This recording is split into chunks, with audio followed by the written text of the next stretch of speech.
UPS union public service commission ఆధ్వర్యంలో revaluation జరగాల. ఎందుకంటే ఈ పబ్లిక్ సర్వీస్ కమిషన్ చెత్తబుట్టగా తయారైంది. ఎగ్జామ్ అయితే ఇప్పుడు అంత ఎలక్షన్ సీజన్, మళ్ళా కథ వ్యవహారము, మళ్ళీ ఇంకా 2 ఏళ్ళు అయితే రిజల్ట్ వచ్చేసరికి ఇంత తొందరగా టైం ప్రిలిమ్స్ పెట్టాలా, మళ్ళా మెయిన్స్ రాయాలా, మళ్ళా గందరగోళం. 13 ఏళ్ళ ఎగ్జామ్ ఉద్యోగాలు వేయలేదు కదా, 13 ఏళ్ళ అసలు గ్రూప్ 1 ఎగ్జామ్ పెట్టలేదు కదా.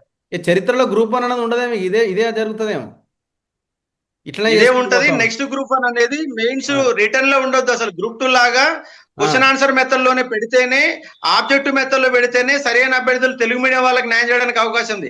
ఆబ్జెక్టివ్ మెథడ్ లో కూడా ఒక క్వశ్చన్ ఒక పేజీ నిండా ఇచ్చేసి వ్యక్తి యొక్క సమర్థతని అంచనా వేయచ్చు, పెద్ద కష్టమేం కాదు. ఇలా గ్రూప్ 1 మెయిన్స్ ఎట్లా ఉందంటే ఆ ఉద్యోగాలు ఉన్నదే అమ్ముకుంటందుకు అన్నట్టుగా తయారు చేసే పరిస్థితి వల్ల తెలంగాణ రాష్ట్రంలో ఉంది. ఎందుకంటే గత టిఆర్ఎస్ గవర్నమెంట్ లో పేపర్లు పోయి న్యూజిలాండ్ లో ప్రత్యక్షం కావడం, మళ్ళీ 2 సార్లు రద్దు కావడం, 3వసారి పెట్టడం, 3వసారి కూడా పేపర్ వ్యాల్యూలు గందరగోళాలు, ఉద్యోగాలు అమ్ముకునే అపవాదు, ఇన్ని రకాల గందరగోళాలు ఉన్నాయి. కాబట్టి దీనికి నెక్స్ట్ ఈ గ్రూప్ 1 అంటే మార్చలేరు. కాబట్టి నెక్స్ట్ గ్రూప్ అనేది సమస్యనే ఉంది మన ముందు. ఏమైతుందో చాలా పెద్ద సమస్య ఉంది. మళ్ళీ రీ ఎగ్జామ్ పెట్టాలని ధర్నాలు చేసే అవకాశం ఉంది. రఘు గారు, ఈ పోరాటంలో దాదాపు 5 పిల్లలు చనిపోవడం జరిగింది. చాలా మంది విద్యార్థుల మీద కేసులు పెట్టారు. వాళ్ళు యూపీఎస్సీకి ఎలాంటి ఎగ్జామ్స్ కి పనికి రాకుండా. దయాకర్ అన్న, మీరు ఇమీడియట్ గా ఇనిషియేటివ్ తీసుకొని ఆ పిల్లల మీద పెట్టిన కేసులు ఇమీడియట్ గా మనం విత్డ్రా చేయించే విధంగా మీరు ఇనిషియేటివ్ తీసుకోండి. అదే విధంగా 5 చనిపోయిన కుటుంబాలకి టీజీపీఎస్సీ నష్టపరిహారం ఇవ్వాలి. ఇప్పుడు వాళ్ళు 5 ప్రాణాలు, 2 ప్రాణాలు కోల్పోయినాయి. దీనికి బాధ్యత టీజీపీఎస్సీ మీద వేయాలి కేసు.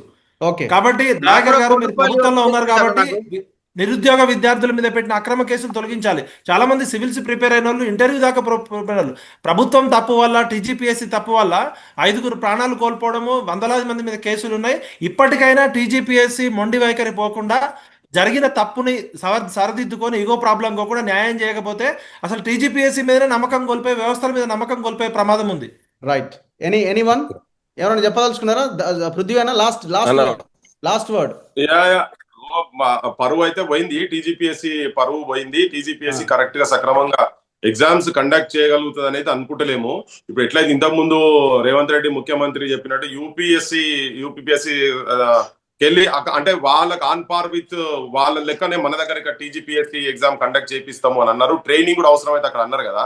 ఇదంతా బదులు నాకైతే ఏమనిపిస్తుంది, after all these failures direct అసలు వాళ్ళకే యూపీఎస్సీలోకి అప్పచెప్తే లొల్లిడిపోతుంది ఎగ్జామ్స్ అనేది అనుకుంటా. ఎందుకంటే వీళ్ళు కండక్ట్ చేసేటట్టు అయితే కనబడతలేదు. వీళ్ళు ఎవరిని అపాయింట్ చేసినా, ఎవరేం చేసినా ఇప్పటికీ 3-4 సార్లు కదా. ఈ ట్రౌమా ఇంకెన్నేళ్ళు అనుభవించాలి. వాళ్ళకే సపరేట్ ఒప్పచెప్పేసేస్తే వాళ్ళే కండక్ట్ చేసుకున్నాడు. ఇది బెస్ట్ థింగ్. వీళ్ళు కాంగ్రెస్ ముఖ్యమంత్రి కనుక ఏమన్నా ప్రాపర్ గా ఆలోచిస్తే మాత్రం ఆల్ ఎగ్జామ్స్ ఇక్కడ జరిగేటి వాళ్ళు అట్లీస్ట్ యూపీఎస్సీ అనేది వాళ్ళకి అప్పచెప్పాలి. దయాకర్ గారు, లాస్ట్ వర్డ్. ఇప్పుడు ఈ రోజే తీర్పు వచ్చింది. ఆ తీర్పు 8 నెలల్లో రివాల్యుయేషన్ పూర్తి చేయాలని ఒక అల్టిమేటివ్ టీజీపీఎస్సీకి ఇచ్చింది. దానిపైన కూడా టీజీపీఎస్సీ కూడా ఒక నిర్ణయం తీసుకుంటుందని కూడా మనం భావిస్తా ఉన్నాం. కాబట్టి ఇక్కడ గ్రూప్ 1 సంబంధించి మెరిట్ వాళ్ళకు ఏ ఒక్కరు కూడా అన్యాయం జరగకుండా చూడాలనేది మన యొక్క అందరి ఆలోచన. దీన్ని టీజీపీఎస్సీ ఏ నిర్ణయం తీసుకునే దాన్ని బట్టి మనం మాట్లాడదాం. తెలంగాణ ప్రభుత్వం వచ్చిన తర్వాత నిరుద్యోగులకు ఎక్కడ అన్యాయం జరగకుండా చూసుకుంది మొదటగా కాంగ్రెస్ ప్రభుత్వం మాత్రమే. కాబట్టి నిరుద్యోగుల భవిష్యత్తు పట్ల మేము చిత్తశుద్ధితో ఉన్నాం.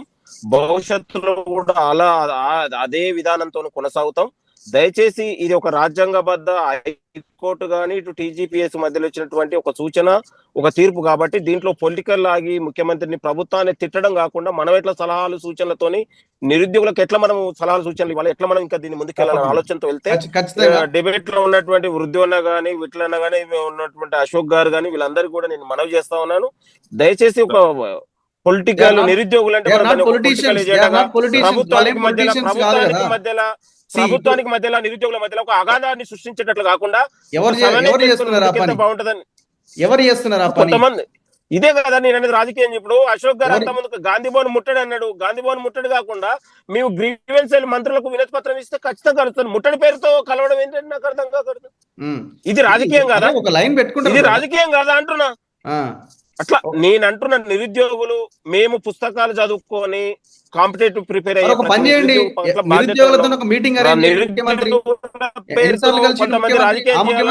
ముఖ్యమంత్రి కలవాలి.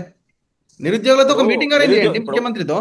అవును, నిరుద్యోగులతో ముఖ్యమంత్రి కాదు, నిరుద్యోగులకు మనం ఎట్లా ఏం చేయాలనేది ముఖ్యం. ప్రభుత్వం యొక్క ఆలోచన ఉంది కదా నేను అనేది. ఒక్కరిని నిరుద్యోగులకు ఒక నిర్మాణంగా రైట్ ఒక స్ట్రక్చర్ కంక్లూడ్ చేద్దాం ఇక. ఉన్నారా నిరుద్యోగులు? నేను అనేది క్లోజింగ్ ఓకే చెప్పండి ఒక సెకండ్ మాట్లాడతారు. చెప్పండి. ఇగో ఇంతకుముందు దయాకర్ అంటుండు కదా, డైరెక్ట్ వచ్చి మాట్లాడేదానికన్నా అంటే మాకున్న సోర్సెస్ తోటి, దయాకర్ తో మాట్లాడకపోవచ్చు కానీ మాకున్న సోర్సెస్ తోటి టాప్ ఉన్నోళ్ళతోటే మేము ఇవన్నీ చెప్పే ప్రయత్నాలు అన్ని చేసినాము. ఓకే, ఏది విననప్పుడే మేము బయటకు వచ్చి మాట్లాడుతున్నాము. ఇట్లన్నా ఇంటర్ అని, అదే ఇక వాళ్ళు ఇంటలేరు కాబట్టి మాట్లాడాల్సి వస్తున్నది. ఇవన్నీ కరెక్షన్ చేసుకోమని చెప్పిన, మీరు ఎక్కడో కోర్టులో పోతుంది, మీరు అక్కడ దాకా గుంజకండి, పిల్లలు ఇబ్బందులు ఉన్నారు, ఎమోషనల్ గా ఉన్నారని కూడా చెప్పాల్సిన వాళ్ళకు చాలా టాప్ వాళ్ళకే చెప్పినాము. విన్నరా? అది వాళ్ళు వింటలేరు, వినే ఆలోచన వాళ్ళు లేరు. వాళ్ళు ఇక మూగోళ్ళై కూర్చుంటే లేకపోతే చెవులలో పెట్టుకొని కూర్చుంటే దానికి ఎవడేం చేయలేదు. జనానికి పోవాల్సిందే, పోతాం అంతే. Thank you very much. రగ్గారు దీని మీద రగ్గారు మొత్తం తీర్పు కాపీ వచ్చినాక మనం ఒక రౌండ్ టేబుల్ పెడదాం, దీని మీద రౌండ్ టేబుల్ పెడదాం ఖచ్చితంగా. అశోక్ గారు అశోక్ గారు ఫైనల్ గా ఏంటంటే నా పైన టీఎస్పీసీ ₹1,00,00,000 పరువు నష్టం దావా కేసు వేసింది. ఇప్పుడు నాకు టీఎస్పీసీ ₹1,00,00,000 నాకు నష్టపరిహారం ఇవ్వాలి. మీరు పోస్టులు అమ్ముకోరని మాట్లాడేది కదా, పోస్టులు అమ్ముకోరని మాట్లాడేది కాబట్టి వాళ్ళు ప్రయత్నం చేసి ఉంటారు. Thank you right thank you very much. Thank you Prithviraj గారు, విఠల్ గారు, దయాకర్ గారు and Ashok garu. Thank you very much. So ఏదేమైనా గవర్నమెంట్ ఇమీడియట్ గా కోర్టు తీర్పును అనుసరించి మీరు నిర్ణయం తీసుకోవాల్సిన అవసరం ఉంది. ఇంకా డిలే చేస్తే అది ప్రభుత్వానికే నష్టం. చూస్తూనే ఉండండి మన తొలి వెలుగు.